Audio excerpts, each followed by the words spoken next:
Here we are, part 3 of the brake job. So in this one we're going to focus on the parking brakes. So I'm going to try to show you as much as I can on how to do this really. So first step is just grabbing a pry bar, popping one of these out, and then if you can see in there, there's like a spring and a clip thing. It's a pretty standard deal for a drum brake. So you just gotta get your pliers in there, squeeze the spring down, grip onto the pin that's sticking out, and turn it. So I should be able to pull the top spring off right now. It's gonna be a fight, that's for sure.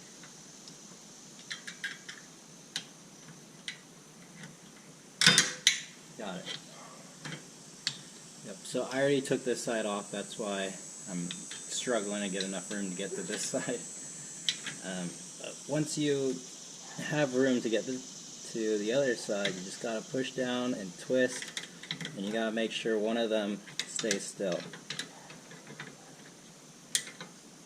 So if I press the spring in with my pry bar, and then twist the little pin, if I can get a good enough grip on it.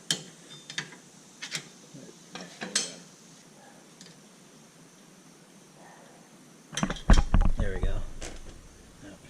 So the spring just popped right out. Let me grab it out.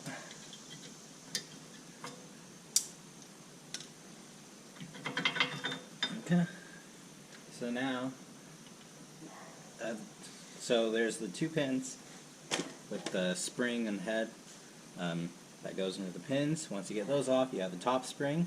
You can get the top spring off before you start, if that's easiest, whatever just is easier. And then there's a bottom spring down here that we got to get to. And doing brake drums, since you're working with little springs, I like to just use my hands. For some reason, gloves just don't do the trick for me. I just feel like I can't get a good enough feel what's going on. So I'm just going to pop the shoes out of their little pins, and then we can actually just spread it open and drop it down. And here we go. So as you can see, we got the star wheel here, the bottom spring, top string up here, it goes in, it hooks that way, and then over to there. It actually looks like someone struggled a bit to get this one in. I don't think that was me. I think someone else was here struggling. And then we got the pins that go right over here, or the spring, and then the pins here. So one of the pins can't come out, the other one can. So the one that can, the kit comes with new pins, so I'm just going to replace the one that can. And the one that can't, I think you can actually get to it by removing the bracket back here, but that's more work and not worth it really. So now I just got to scrape off all the gunk that's in here. And this is just gross. So here's a reference point, as I described in the last clip. So here's the new. So the star wheel is going to go right down here, and then we got the spring that's going to go through these holes. And then we got the spring with the heads and the rod that's going to go through here, and then you got your top spring that's going to go through these two holes. So taking it apart's the easy part. Putting it back on is difficult, especially lining the pins up. So that's why I picked up this really thin steel wire. It's 28 gauge, and yeah, so I saw this in another YouTube video, and it definitely works. I tried using like electrical wire, it just snapped, wasn't strong enough, so just some fishing line or steel wire, that will do. So I'll set it up and I'll show you how to do it. Okay, got the new drum set up, so you're going to want to put the star wheel on and the spring. It's probably easier to do the spring first and then stretch the drums out and fit the star wheel in there. I found that to be easiest rather than trying to fit the star wheel and the spring on after getting the pins in. You also want to lube up the contact points There's 3 on this side, 3 on that side. They're pretty easy to tell. So now I'm just going to stretch this on over, or actually first, here's the rod on the pin. So you just tie a loop in that so it just dangles. And the thought process is you have to fish the pin in through the hole where the old one came out of. And you need a way to pull it and hold it straight. So if you get the fish loop, or the fish wire, or in this case just steel wire, you can pull on it and help get it straightened so you can get the pin in. If you're doing this for yourself, it will make more sense. It really is self-explanatory, but it definitely is a struggle, so that's for sure. Alright, so we're just gonna line these up. I'm gonna fish my wire inside just to kind of help everything. Maybe we should wear eye protection since you are dealing with springs and you don't want to lose your eyes. So I'm going to use the safety squints. Do the right thing and use the safety squints.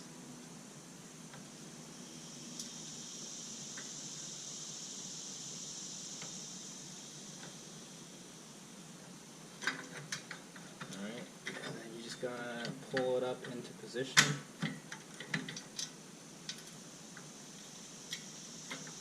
And you are absolutely not done.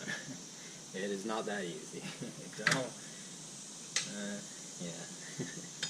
Alright, so I'm going to do this one last, so I'm going to line this one up.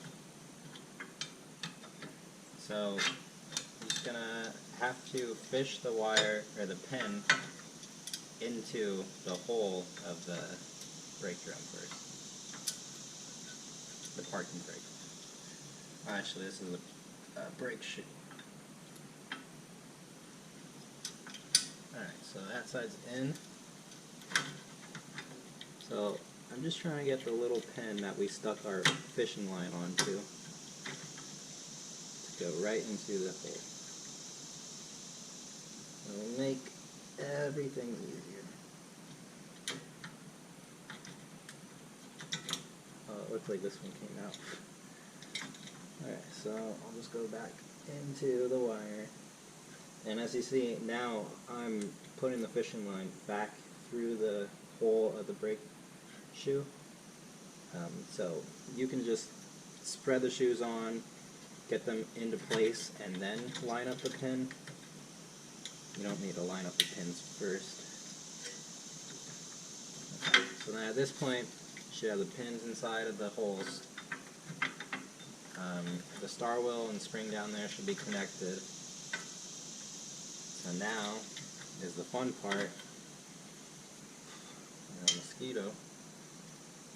We're going to take the spring and the head of it. So I'm going to start on this side. So each time you'll want to start onto your left first. I found that one to be the easier one. So I'll actually get back to you when I get this in, and I'll show you this side since I know you can't really see this side. So of course I got it like immediately after I turned the camera off. So if you're still confused on which one I suggest to start first, the pin that is held into place that you're not able to remove, at least not easily, that's the one that you should do last.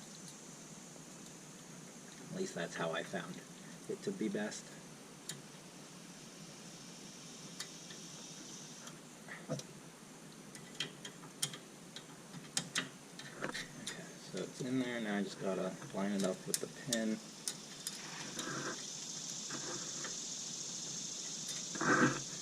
Which is definitely not an easy task.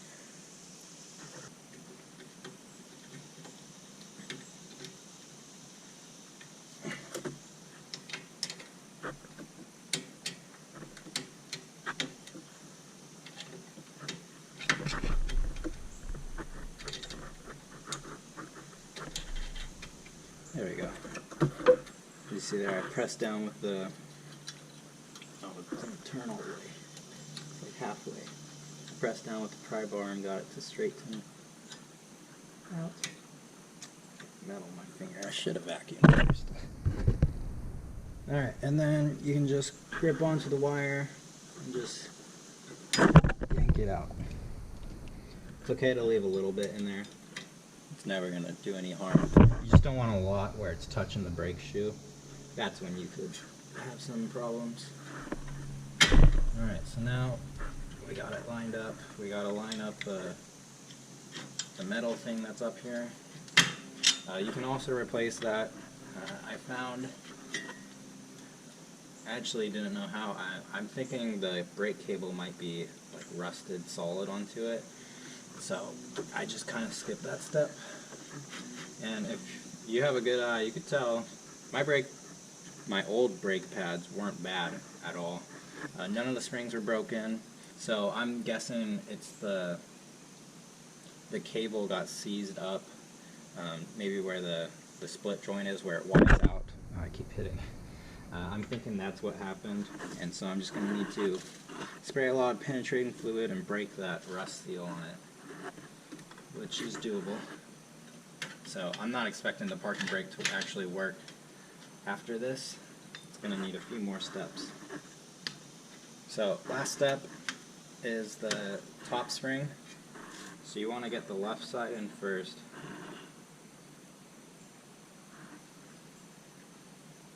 I think that's right. Well, on the other side I did the right one first. Maybe it won't matter.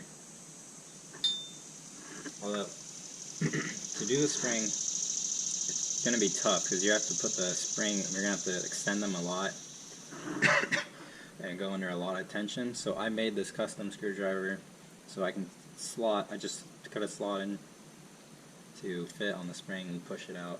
I'm thinking it's going to be easier to go that way rather than that way. Actually, you know what? Yeah, I'm going to go this way because then I can stick a pry bar in and pop. So I'm going to do this side first. Let's put this one back into place. Pop it out as far as we can get it.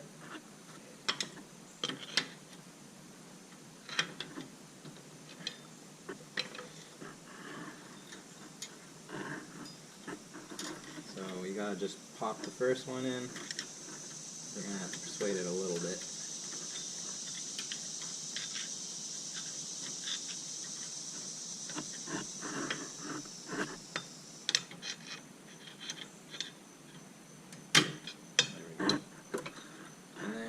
Kind of twist this to point it up, and then you gotta shove it down there. You also gotta extend it. So I think I'm gonna try using this. Maybe it's the spring that needs to go. Oh yeah, and pop that into place. Yeah, so this is the tough part. You just gotta get it down out of the way over here.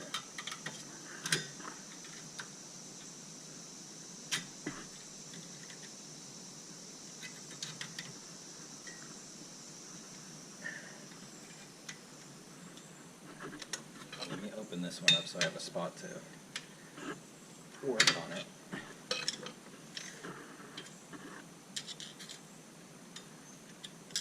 That's not going to work.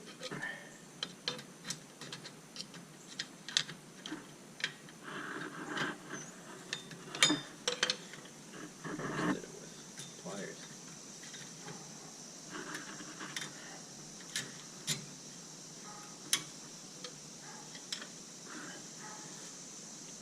Normal screwdriver.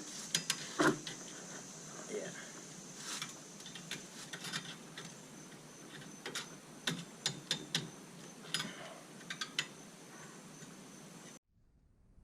So it's really not that bad. I didn't mention, but I have the star wheel all the way to like the shortest setting, that way to help me get on and make sure I can get the rotor back on, more importantly. So then once the rotor's on, you can extend the parking brake and figure it all out. If you've ever done drum brakes, it's really just drum brakes. It's really simple compared to drum brakes. So if you've never done drum brakes, now you know how to do drum brakes. So that's cool. So it's in place now, nothing to worry about, and yeah, that's it for the parking brake. I'll have to fix the cable, but that will be later. I'm going to try not to buy a whole new cable. I don't think I will have to, since it is a California car. So yeah. If you can see down here all the overspray. I'm not worried about that overspray when I painted it, because I'm going to give this hull a coating, and I'm going to give the frame a nice coating.